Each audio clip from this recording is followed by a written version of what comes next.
This elegant beast behind me is an Azimut 68 Fly. It's an Italian boat and it's really rather cool looking. I like this near vertical bow, for example. I love this window line and up here as well. It's a sleek machine for a big, voluminous Flybridge boat, which it is. The space in this is brilliant. I think that's rather smart. We're going to head on board. It is raining gently here in Southampton, so we won't waste too much time on the outside at the minute, but we will of course do the full tour. So we're going to go around the decks, we're going to go up to the Flybridge, the engine room, we're doing the crew cabin, we're doing everything, but we'll start inside where it's dry. There's a lift platform on this one, so a Williams 345 could sit on here quite happily. That's crew cabin access, we'll come back to that, bit of storage there as well, I'll show you that. But yes, let's head on in. We'll find somewhere a little bit drier.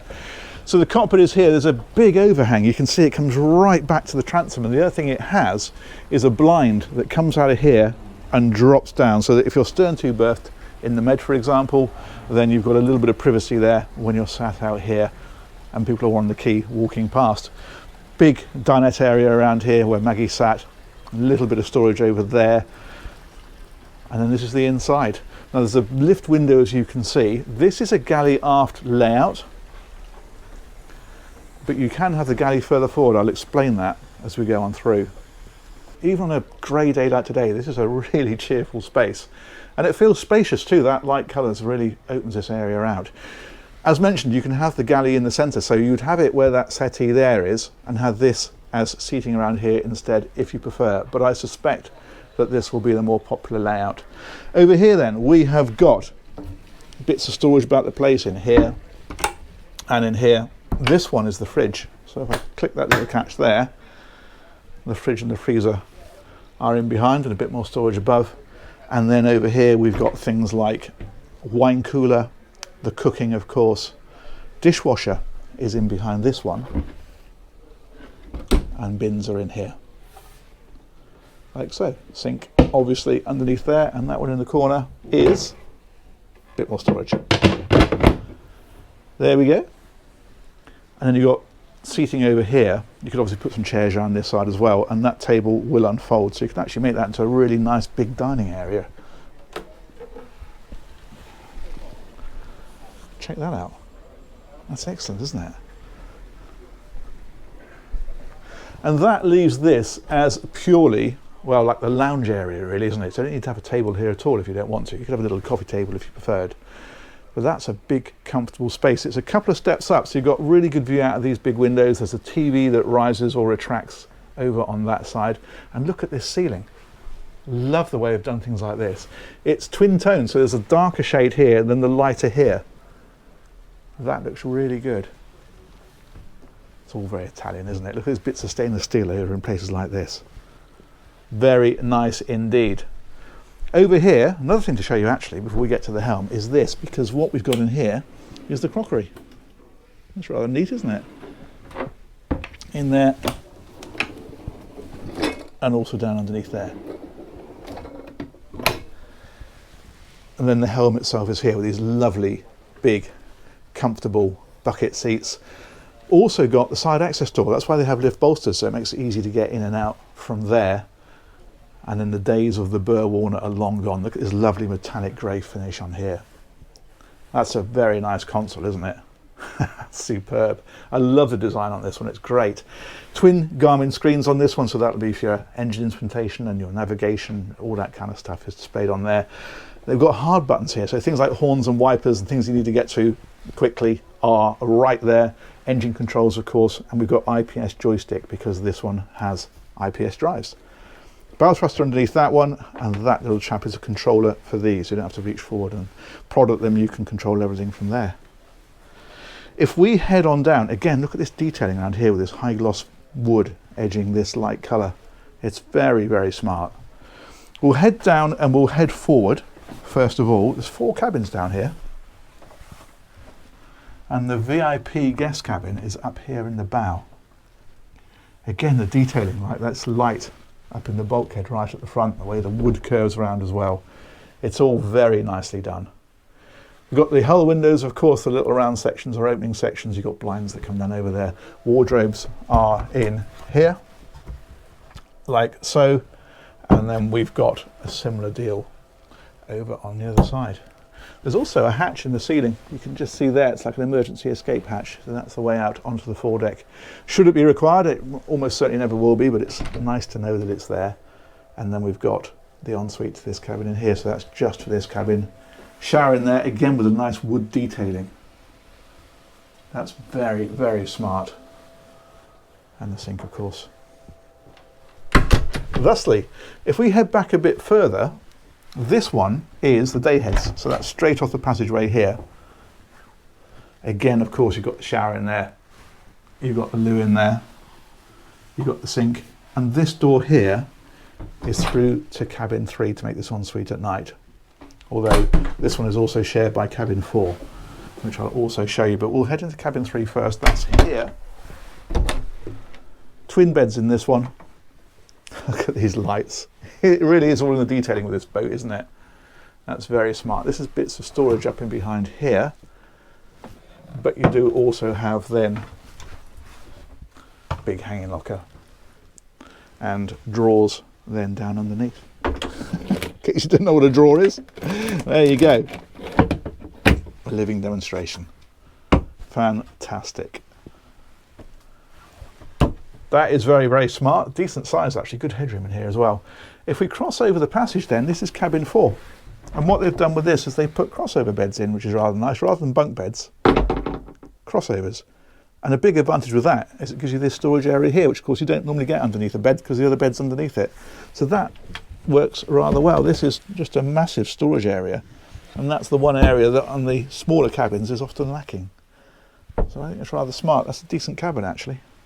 Again, good headroom, good lighting. Very nice indeed. Okay, we will press on back because back here then is the owner's cabin. Check that out. They put the bed crossways on this one, which is interesting. Quite often they have it sort of lengthways, but what that gives you is a massive amount of floor space down here. And again, it's all very Italian, isn't it, with these different surfaces.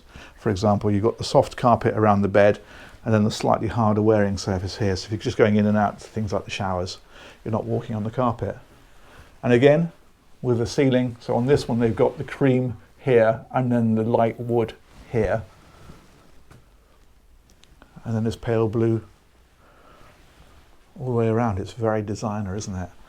Wardrobe, of course, is in this one. Down underneath there, shelving as well. Got little bedside cabinets, of course.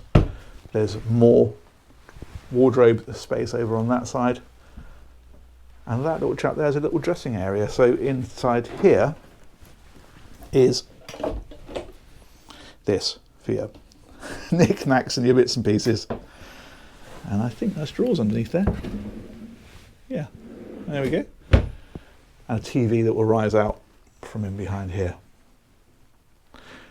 I like the way that all the air conditioning vents are all built in. They're almost invisible. They're obviously there, but they're not big grills like you often find. And then the ensuite to that one, well, that's back here. So on this side we've got a shower. The sink is in the centre and the loo then on this side. There we are. So you can just leave that like that, or if you prefer, there is a pocket door that comes out of here and slides across there. So you can completely enclose that if you want. But that's a decent sized cabin, isn't it? Very nice, very nice. Let's press on a bit further. Oh, I need to show you this. That little chap there is the washing machine. There we go, and then that's for linen or whatever else you want to keep in there. Fantastic. Love these curved stairs, the way they come up round and then round again. And we're back out to the main deck. That's very smart, isn't it? Nice. Look at these little spotlights they put in here. They're nifty, aren't they? Brilliant. Okay, let's press on. We've got an upper deck to show you. We've got the decks themselves to show you around the sides and at the front, but also a crew cabin and an engine space for your delectation. So we will go this way. First of all, I will pause briefly to show you in here, because this is a stern docking station, so your IPS controller and your bow thruster are both controlled from there. So if you're bringing the boat in stern to, you can stand there and control it. This is very much really an owner-operator size. You might have a crew, it does have the crew cabin, but it's probably more of an occasional crew than full-time. And then this is a very, very generous Flybridge. I mentioned the overhang coming all the way back to the transom, and you can really feel that up here with the amount of space that it gives. These are seats underneath here. Obviously they're covered up at the minute because they're on the outside. These are protected by the hardtop, but this is what they do with the upholstery when the boat's being left or it's raining, as it is today. Look at this carbon fibre ensign staff. That's rather smart. But yeah, look at that. That's a decent sized bridge, isn't it? There is a sunshade that will come out of the back of here, so that powers out to give you shade over this area. And then right up on the top, you can see we've got radar, nav lights, antenna, all the usual kind of stuff is up there.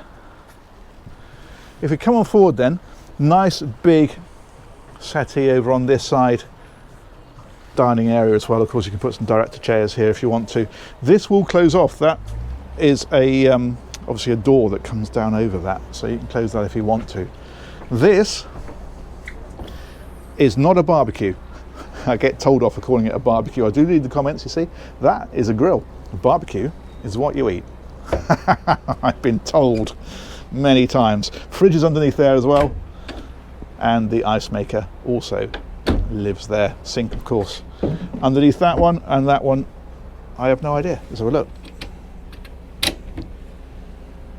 Bit of storage, another bin. Very good. This is raised up a little bit, and so that gives you an elevated view. You've got seating or relaxing or sunbathing space. That's actually a really nice day bed, isn't it? And then the helm is here again with one of these sort of floating consoles that looks so smart. We will straighten that steering wheel before we go. There we are. IPS controller, of course, the throttle controls, bow thruster control, all the usual kind of stuff.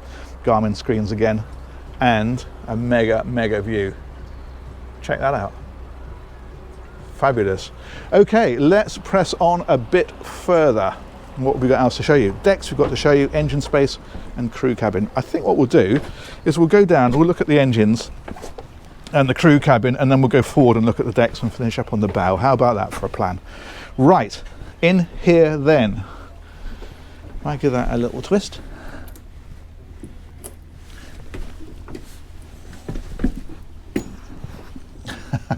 Let's twist it a bit further. There we go. Marvellous. Let's go and have a look.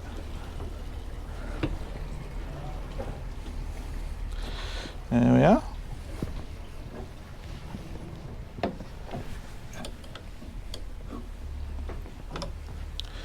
I mentioned IPS. You can see the actually see it easier on this side. You can see the top of the pods are back underneath there. They've brought the engines forward a bit actually from them. You can see how far that back that goes. So they've used jack shafts rather than have the engines right back over the pods. They're a bit further forward in the boat, just improves the weight distribution a bit, brings the weight further forward in the boat. These, as you've no doubt seen for yourself, are IPS 1350s. They're 1,000 horsepower each, and they're giving the boat just over 30 knots, about 32 I think. So cruising 20 to 25, range is about 300 miles at that sort of speed. As ever, drop the speed right back, you will get a lot further. Generator lives down here, that's over on that side, and the Seakeeper is down here in the centre. And what's quite neat is they put the fuel tanks across that bulkhead. Quite often we see them when they're on the outside of the engines. By putting them further forward, that does a couple of things. Firstly, it makes it easier to get around the outside of the engine if you're working on it. But secondly, it gives you like a sort of a second bulkhead between the engine space and the owner's cabin, which of course is just forward of this. So rather than just a single bulkhead, then the owner's cabin, you've got the bulkhead of the owner's cabin, and then you've got the fuel tanks, and then you've got this area, and it just helps to damp down the noise a little bit for things like the generator. So that is not a bad plan at all to do that. But yeah, this is all pretty get-at-able, isn't it? Fuel filters are up there. seacocks, that kind of stuff is all where you can reach it. It's nice plumbing as well. Look at this, the way they've done this over here. Lovely. Very, very nice. Okay, some of the electrics are here as well. Good, let's come out of there. I like this upholstery. That's very smart. Let's drop that one back down. There we go. Let's get that right around. That's it. And then I think we'll come down this side, since we went up the other side. And then down here, a couple of things. This is just a big storage area. So canopies, warps, etc. go there. I think I mentioned that this is a high-low platform, didn't I, when we came on? Yes, I did. And then this one then is... Oh, hang on. There we go. Ah! I tried to lift that upwards and it went sideways. There we go. I know what I'm doing. This is a little crew cabin. Now, on this size boat, as mentioned, it's not really a permanent crew sort of boat. You might take somebody with you on a trip, just a stewardess or something, or maybe a captain for the odd week. And this then is giving you 2 beds in here. Also, a little fridge in here as well. And then in this one is the loo and a shower. But it is more of an overflow space really, rather than a permanent crew cabin. If you're looking to run a permanent crew, you're looking to get a bigger boat than this. But it's nicely finished, and for a sub 70-foot boat, it is exactly what you would expect. An occasional space for occasional guests or short-term crew. A bit of storage in there, I've no doubt. Yeah. There we go. Marvellous. Right, there we go. Let's not step on that wet wood. Let's wriggle into my shoes from there. I'll slide that one across. The only thing we've got left then is the foredeck. And I do believe it's stopped raining. I like this stainless steel work they put into here. That's very nice. Little side doors on this one, so you've got obviously access from the side if you're alongside a quay. And these big windows that we saw in the saloon. Nice deep sides on this actually. As you walk around here, even up here, you're stepping up, but then the rails come into play here of course, and you've still got the bulwarks around here. And then right up on the bow, obviously all covered up today because of the weather, but you've got seating in around here, and you've got sunbathing over here. And I will come right to the bow before we get the noise of that guy coming past with his trolley and say that is the Azimut 68 Fly. Massive thanks to Bates Wharf for organising that tour. They've got this boat for sale. I'm sure they'll be very pleased to hear from you. Let me know what you think in the comments, and we'll catch you on another one of these real soon. Take care. Bye-bye.